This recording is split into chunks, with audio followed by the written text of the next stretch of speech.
Baik Pak Dokter, sembari menanti penelpon berikutnya, kita coba mungkin tanggapi pertanyaan atau tanggapan dari Om Palu tadi. Iya.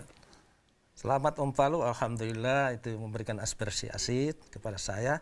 Namun saya akan sampaikan bahwa kita kembali pada fungsinya. Memang kalau kita amati sekarang ini kurang sekali orang melihat dari hulu dan hilir. Jadi kalau manajemen hewan, korban, kita harus melihat dari hulunya dulu. Bagaimana pengadaannya? Tentu ada namanya usaha-usaha peternakan. Ya. Kemudian bagaimana caranya supaya kita mendapatkan hewan-hewan korban itu? Ya. Setelah itu didapatkan bagaimana pemotongannya. Setelah itu bagaimana pendistribusiannya. Itu semua harus menggunakan ilmu manajemen. Direncanakan. Perencanaan itu tujuannya adalah tepat sasaran. Biasa disebut dengan efektif. Ya, jadi 4T itu. Ya. Tepat sasaran, ya, tepat daya, ya, tepat produktivitas, dan tepat optimalnya. Itulah yang disebut dengan 4P tadi itu. Masya Allah. Jadi insya Allah mudah-mudahan bisa diaplikasikan. Ya. Insya Allah. Baik, kami coba menghubungi pemirsa lagi yang ingin bertanya terkait tema kita pada malam hari ini. Anda bisa menghubungi kami di line telepon 0451 452 414 atau yang tertera di layar kaca Anda. Halo, Assalamualaikum. Halo. Halo, Assalamualaikum. Halo. Iya, dengan Pak siapa di mana? Halo. Iya, silakan, Pak. Halo. Iya, halo, Assalamualaikum. Waalaikumsalam. Iya, dengan siapa dan di mana? Dari Kampung Baru. Oh, Pak Saiful di Kampung Baru. Silakan dengan pertanyaannya, Pak Saiful. Pak Sumardi ini. Assalamualaikum Pak Dokter. Waalaikumsalam warahmatullahi wabarakatuh. Pak Saiful katanya. Alhamdulillah malam ini ada pencerahan tentang kurban. Dan memang itu perlu kita sebarluaskan karena banyak sekali saudara-saudara kita yang melaksanakan tanggung jawab ini, tapi tidak sempurna. Di sisi lain banyak keluarga kita yang sangat membutuhkan tapi tidak terdata. Itu yang harus diawasi. Karena kalau kita tidak sampaikan kepada pelaksana, kita yang tahu kita berdosa. Tanya Pak Dokter, sekretaris apa itu pengelola masjid ini. Jadi tanggung jawabnya di Pak Dokter. Mohon kalau bisa kita bikin buku lah, buku pedoman pelaksanaan hewan kurban yang dikeluarkan oleh Masjid Jami. Nanti kita sampaikan ke masjid-masjid. Baik. Nanti saya bantu untuk mencetak bukunya kalau memang bisa kita adakan. Iya. Makasih Pak Dokter. Assalamualaikum. Waalaikumsalam warahmatullahi wabarakatuh. Mungkin juga masukan Pak Dokter terkait dengan bagaimana membuat buku pedoman terkait dengan hewan kurban. Mungkin bisa ditanggapi atau? Iya. Ya, silakan. Alhamdulillah Pak, ini saya punya sahib ini, Masya Allah, Alhamdulillah, syukurlah. Ini saran yang sangat-sangat konstruktif, baik sekali. Dan insya Allah ini amanah ini. Jadi saya insya Allah setelah kembali dari sini saya akan mencoba, ada beberapa konsep. Dan insya Allah kita akan membuat satu buku sebagai pedoman. Kebetulan saya sebagai sekretaris Dewan Masjid Indonesia Kota Palu yang mempunyai masjid sekitar 300-an lebih. Dan Masjid Jami itu termasuk skala atau status masjid besar. Nah, kemudian nanti ada masjid-masjid Jami yang lain. Kita buat pedoman itu. Dan insya Allah Ustadz Irwan, insya Allah kita perbanyak dan kita berikan. Masya Allah. Gratis. Gratis. Alhamdulillah. Siap Dokter. Baik.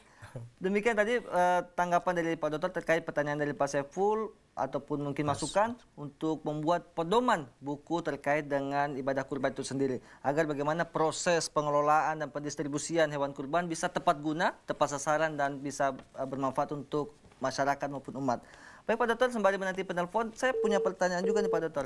Tapi kita terhubung sepertinya. Halo, Assalamualaikum. Saiful. Iya, terputus Pak Dokter.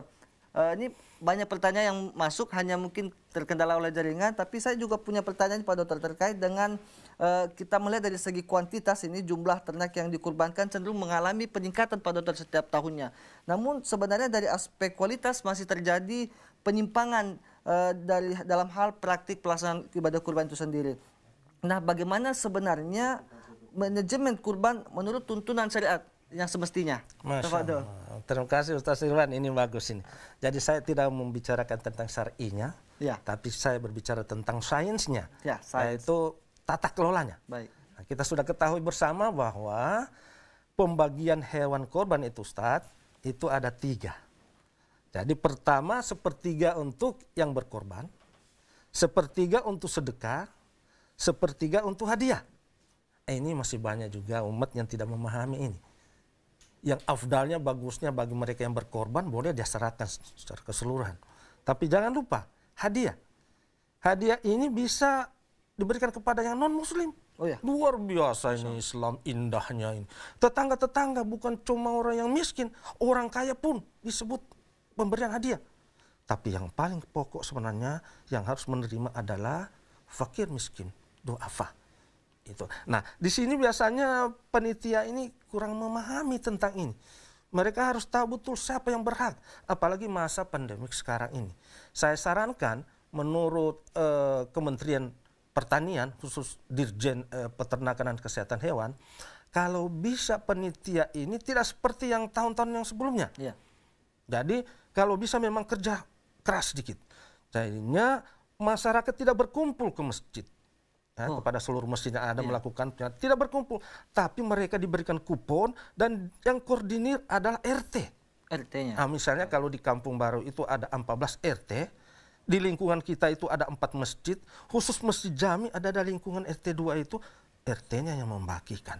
Tidak perlu mereka berbondong-bondong datang lagi. Masya Allah. Nah, sehingga akan terhindar apa yang disebut dengan adanya penyimpangan. Yang seharusnya dapat daging ini tidak dapat, ini yang dapat.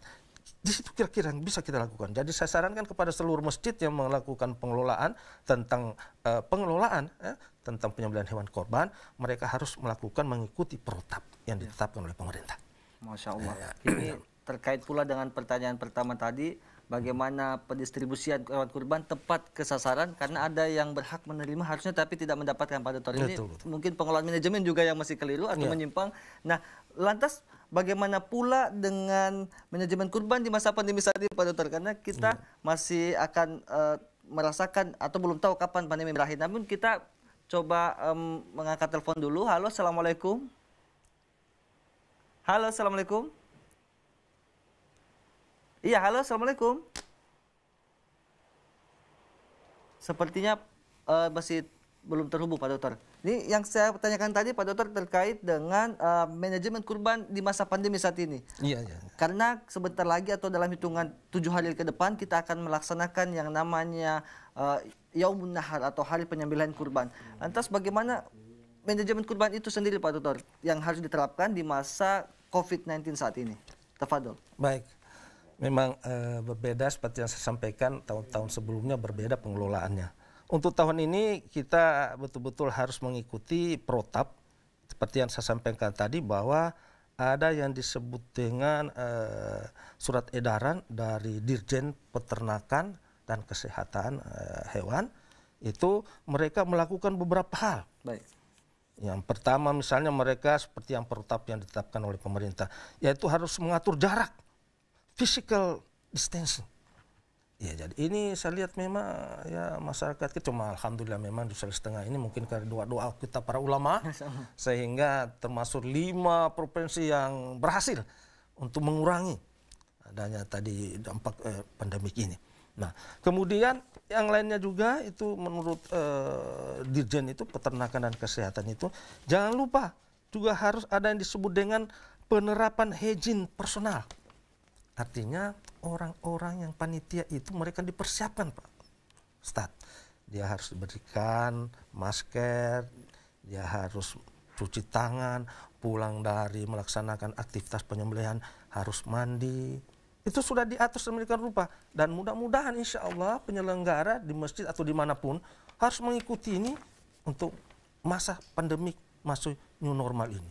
Kemudian yang ketiga juga setelah penerapan higien personel ada namanya pemeriksaan kesehatan awal, screening. Tentunya kesehatan hewan. Ini juga ada kekurangan kita nih, manajemennya ini. Hewan sudah disiapkan tidak di screening. Ya. Apakah pantas hewan itu tentang kesehatannya? Apalagi menurut syar'i, selain dia sehat, tidak cacat. Nah, ini biasa diabaikan. Ya. Begitu juga pada pemotongan. Pemotongan itu terkadang juga orang tidak mengikuti syariat. pisaunya, parangnya berkali-kali. Padahal ada syariatnya. Ya. Kalau kambing 2 jari dari pusat rapasan, kalau sapi atau kerbau atau unta 4 jari pemotongan, sehingga kelihatan tidak perlu harus menyiksa hewan. Ya, harus tajam parangnya. 1 kali saja dengan mengucapkan Bismillah. Janganlah Bismillahirrahmanirrahim. Kan ini kita penyembelihan. Hanya Bismillah, Allahu Akbar. Kemudian sesudah penyembelihan, baca doa seperti kita membaca doa iftitah. Allah berkabira, alhamdulillah katsira, dan akhirnya. Ini sering-sering dilupa. Sebenarnya memang kita tahu, tapi sering dilupa seperti itu. Oleh karena pada masa pandemi seperti ini, memasuki dunia normal ini, maka kita harus mengikuti protap. Jangan lupa kita melakukan protap. Jadi tidak perlu kita harus bergerombol, ya, tidak pakai masker, kemudian tidak cuci tangan, jarak juga tidak diatur. Tetap kita laksanakan itu. Dan insya Allah kunci utamanya adalah cara kita mendekatkan diri kepada Allah. Itu namanya qoraba, korban, pendekatan. Cara kita mendekati kepada Allah tidak terlepas dari sunnatullah, sunnatur rasul.